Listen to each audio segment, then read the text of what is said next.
Arthritis in the lower back, also known as spondylosis, degenerative joint disease, or facet arthropathy, becomes increasingly common as you age. But that doesn't mean that it has to cause you pain or limit your function. In this video, I'll share my top 7 exercises to relieve back arthritis pain. The first 2 exercises are going to be done sitting down. And these exercises are more for immediate pain relief. There's basically 2 different types of exercises. One that you're going to use in the moment when you're having pain, and then one that you use to help improve your condition over the long term. And these first 2 are going to be more of the pain relief type of exercises. For the first one, you just do this sitting down in a chair or at the edge of a couch or bed, and scoot forward and then lean forwards like this so that you flex your lower back. When you forward bend or flex, that opens up the spaces in the lower back between the joints, and so it takes pressure off the arthritic joints. To see that from the side, you bend forwards like this, and that rounded position of the lower back separates the joint surfaces and takes some pressure off. So that's really good to stretch out the stiff muscles in your lower back, as well as to take pressure off of the joints. The next exercise is fairly similar, but you can do it sitting on a bed, on the floor, even on a couch like this. Grab your ankles and pull them however far in you can, and then pull yourself down into a little deeper flexion. This is a little harder to do. You may feel a little stretch in your hips or in your groin, and that's okay. But it helps pull you a little farther into lumbar flexion, which helps open up the spaces in your lower back a little bit more. So those were the pain relief exercises. Next, we'll get to the lying down exercises. Now, I will say that lying down exercises aren't my favorite, because if you have to lie down to do them, you're probably not likely to do them as often. But this first one is one that you'll probably almost always get if you go to physical therapy for lower back pain, and that's a pelvic tilt. You can do this lying on a bed or on the couch or on the floor. But people who have lower back arthritis often have trouble getting down on the floor, so I'm going to show it lying on the couch. To do this, you just pull your pelvis towards your rib cage. This is called a posterior pelvic tilt. And what this does is it strengthens your abdominal muscles, but more importantly, it slightly flexes your lower back, or rather just decreases the amount of arch in your lower back. Again, that takes pressure off of the joint surfaces, and between lying down, which takes the gravitational pressure off, as well as going into a lumbar flexion position, this can help relieve pain immediately as well. But it also strengthens your abdominals and helps you learn how to posteriorly tilt your pelvis, which will help you over the long term also. So you want a pelvic tilt, try to flatten your lower back down into the bed or couch or floor. Hold about 5 to 10 seconds and then relax. And work up to doing 10 repetitions of this for 10-second holds apiece. Now, when you can do that, you're ready to move on to the next exercise. And that's a bridge. Now, this will be a little bit harder to see on the couch, because in a soft surface, you don't raise your bottom up that much. And in fact, if you're raising your bottom up to the point where it leaves a bed or a couch, you're probably arching your lower back too much.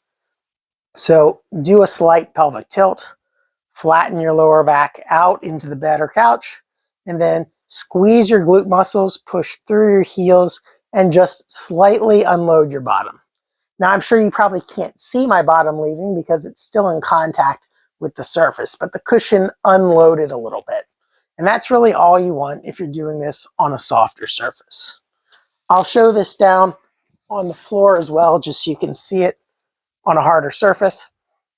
Pelvic tilt like this, then push through your heels, and it's still just a slight glute lift. It's not really high because, again, that arches your lower back, which is what you're trying to avoid. Now, if you can get down on the floor to exercise, it's probably a good thing to do that, just to maintain your ability to get up and down from the floor, which also becomes a problem as you age. So those are the first 4 exercises. The next 3 exercises are going to be standing. And these are really good because most people with lower back arthritis or degenerative joint disease or degenerative disc disease or spinal stenosis, the back pains that older people tend to get are most problematic when people are standing. So this first exercise is going to be a combination of the pelvic tilt and the bridge, just done in a standing position. So if you have a lot of arch in your lower back, that jams the arthritic joint surfaces together. If you pelvic tilt slightly, just flatten your lower back. That helps flatten out the curvature in your back and unload the joint surfaces. Additionally, squeezing your glutes and just slightly pushing your pelvis forward, much like you did with the bridge lying down, also further helps to take the arch out of the back and relieve the joint surfaces even further. Now, doing this as an exercise is okay, but learning to maintain this position when you're standing throughout the course of the day will help you be able to stand longer and more comfortably. The next exercise is a hip flexor stretch. When you go to walk, your back often goes into extension when you take a step, particularly if you're walking fast or taking a longer step. And that happens if you have stiff hip flexors, particularly the iliopsoas, which attaches to your pelvis and to your spine. As you go into hip extension, if you have tight hip flexors, it also pulls your lower back into extension, which again jams the joint surfaces together.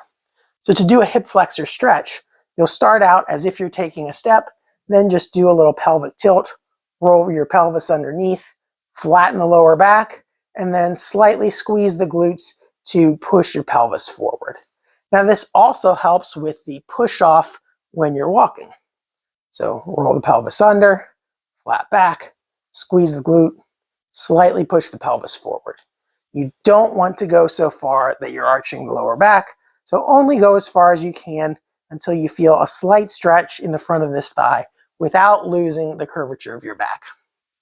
So the final exercise is one to help with side to side.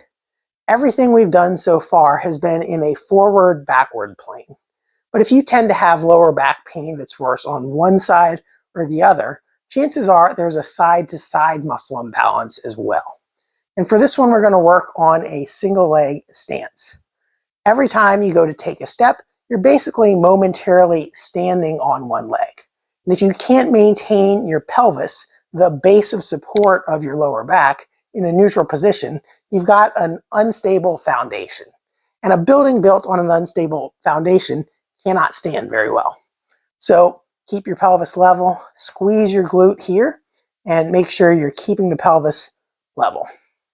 Then switch legs, squeeze the glute on the other side, stand in balance. Ideally work up to being able to hold this for 10 seconds. If you do need to hold on to something for balance at first, for safety, that's okay. So those were the 7 exercises to help relieve lower back arthritis. If you'd like more exercises to help with hip strengthening and stability, check out this video over here. And for more back pain and sciatica relief tips, check out the back pain and sciatica relief playlist down here. But before you go, if you found this video helpful, make sure to give it a like and subscribe to our channel so you can get notified of our future videos. Thanks for watching, and I'll see you in the next video.